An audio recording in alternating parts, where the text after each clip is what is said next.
Okey. Perkongsian ni tak pernah orang kongsi lagi. Dan tak mungkin bengkel-bengkel akan kongsi ilmu ini. Jadi, saya nasihatkan save video ni sebelum kena delete. Ataupun kena apa-apa saja. Ataupun video ni hilang daripada pandangan anda semua. Jadi, save dan share dengan rakan-rakan anda. Assalamualaikum warahmatullahi wabarakatuh.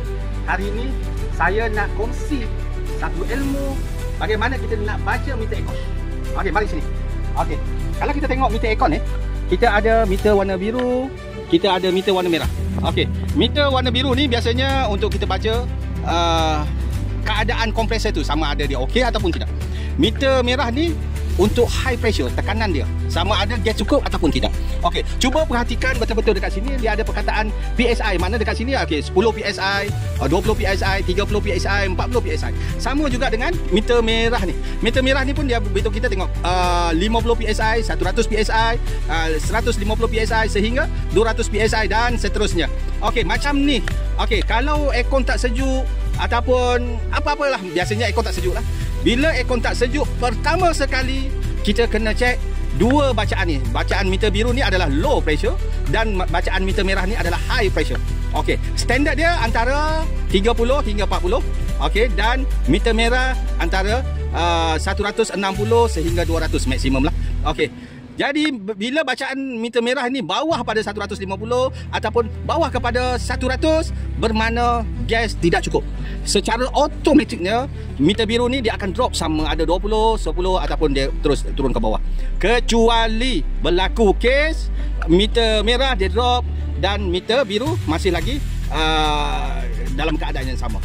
Dan dekat sinilah kita nak tahu sama ada kompresor kita itu elok ataupun tidak. Serupa juga macam kita pergi dekat hospital. Kalau kita pergi hospital, kita jumpa doktor. Doktor bila pertama sekali doktor akan tanya kita, kenapa? Sakit apa tuan? Okey, kita pun akan jawab demam. Doktor tak akan terus bagi ubat dekat kita. Doktor akan cek dulu sama ada betul ke demam. Macam tu juga dengan aircon. Aircon ni kalau meter dia pertama sekali apa-apa sekalipun, sama ada tak sejuk ke, jalan baru sejuk ke, apa-apa saja, syarat dia tak sejuk, aircon kita tak sejuk, pertama sekali cek dulu meter merah dan meter biru. Kalau tak tahu nak baca, screenshot, bagi jelas dan hantar dekat saya. Okey, apa-apa sekalipun masalah aircon tak sejuk, jangan tukar kompresor lagi, jangan buat apa lagi. Ambil bacaan meter merah dan ambil bacaan meter biru. Tak tahu nak baca, rasa sangsi, WhatsApp saya. Hantar gambar tu, hantar bacaan tu, hantar dekat saya. Dan saya akan baca dan saya akan beritahu apa masalah aircon kereta tu. Sama ada perlu top up gas dulu ataupun perlu diselenggara. Okey, untuk lebih info, tekan link di bio. Ataupun boleh terus WhatsApp saya 0111 2550 379. Ataupun tekan link yang disediakan.